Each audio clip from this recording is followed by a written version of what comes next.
शादी को कुछ ही दिन हुआ था और आज काम वाली भी नहीं आई, इसलिए नेहा बर्तन धोने लगी। धोते धोते उसके हाथ से कांच का कप नीचे गिरकर टूट गया।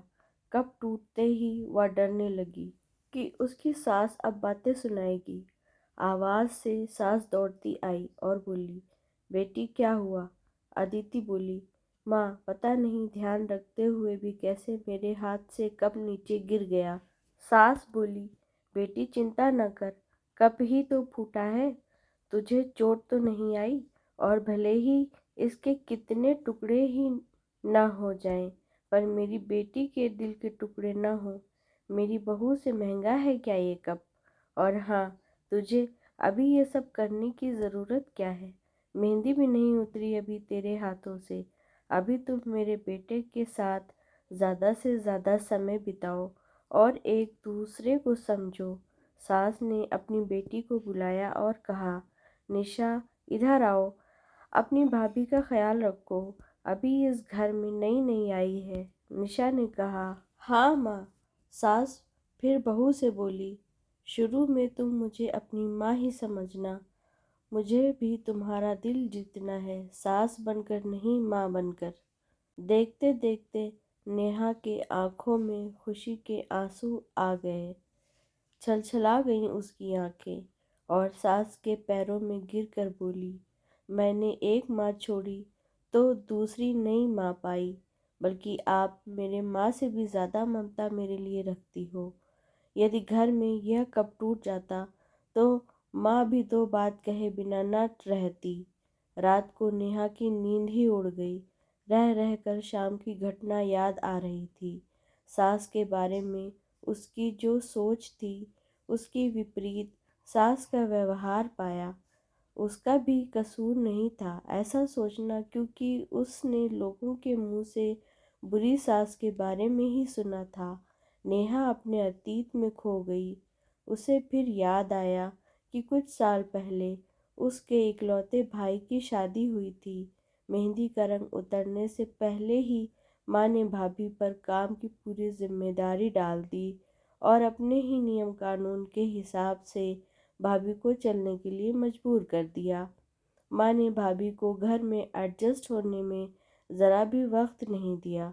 भैया भाभी को बाहर ले जाते तो माँ का मुंह फूल जाता और बोलती कि हर समय भाभी को साथ ले जाने की क्या ज़रूरत है।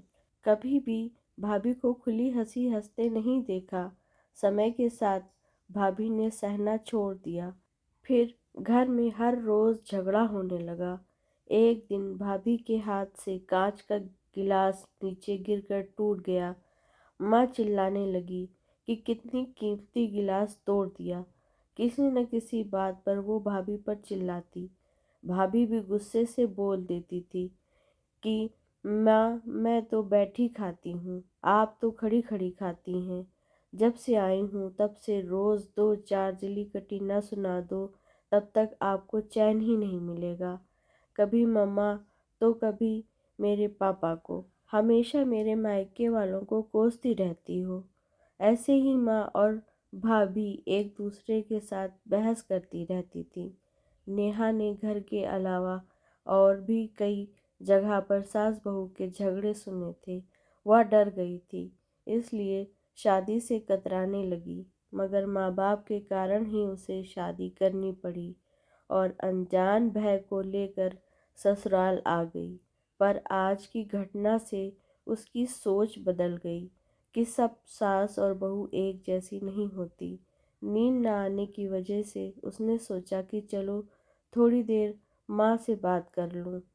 माँ ने इतनी रात को उसे फ़ोन करते देखा और कहा, बेटी सब कुछ ठीक है ना? तुम्हारे पति से या सास से झगड़ा तो नहीं हो गया? नेहा बोली, नहीं माँ, ऐसा कुछ नहीं है। पता है माँ, आज मेरे हाथ से कांच का गिलास नीचे गिर गया, तभी सास आ गई। मेरे ये बोलते ही मेरी माँ ने बोलना शुरू कर दिया, बेटा फिर तेरी सास के चिल्लाने पर तूने अच्छा सा जवाब दे दिया ना? हाँ बेटा, कभी भी दब कर नहीं रहना। तुम एक पढ़ी लिखी अच्छी लड़की हो, तुम में कोई कमी नहीं है, इसलिए कभी भी कुछ सुनना नहीं।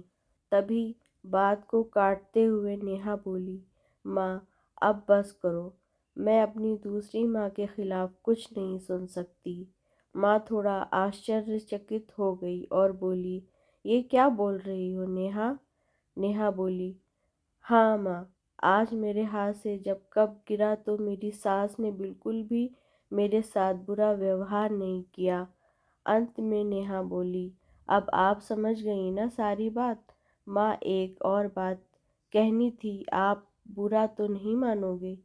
उसकी माँ बोली, हाँ बोल बेटा।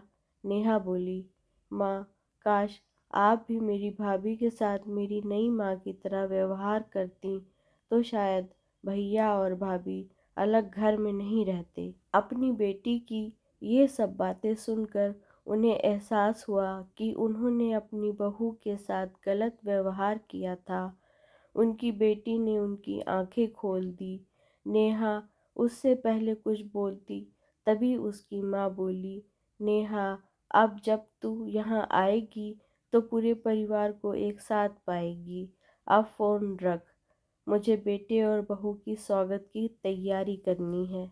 शादी के बाद नई जिंदगी की शुरुआत में अगर आज सास समझदारी से काम नहीं लेती, अपनापन नहीं जताती, तो शायद शुरुआत की नींव ही कमज़ोर होने से पूरी ज़िंदगी रिश्तों में दरार पड़ जाती। कप को टूटने से कोई नहीं रोक सकता, लेकिन प्रेम को टूटने से तो हम रोक सकते हैं। कांच के टुकड़े हो जाएं पर घर के टुकड़े ना होने दें। अपने घर में प्रेम का वातावरण बनाए रखिए। एक दूसरे को समझें, एक दूसरे की इज्जत करें तो घर स्वर्ग बन जाएगा। घर नर्क से स्वर्ग में बदल सकता है यदि बहू सास को माँ मान ले और सास बहू को बेटी मान ले। दृष्टि बदलने से सृष्टि बदल जाएगी और एक औरत चाहे तो घर को स्वर्ग बना सकती है और चाहे तो नर्क भी बना सकती है। कहानी को अंत तक देखने के लिए धन्यवाद। कहानी कैसी लगी कमेंट करके ज़रूर बताइएगा। कहानी पसंद आई हो तो लाइक शेयर करिए और चैनल को सब्सक्राइब करिए। धन्यवाद।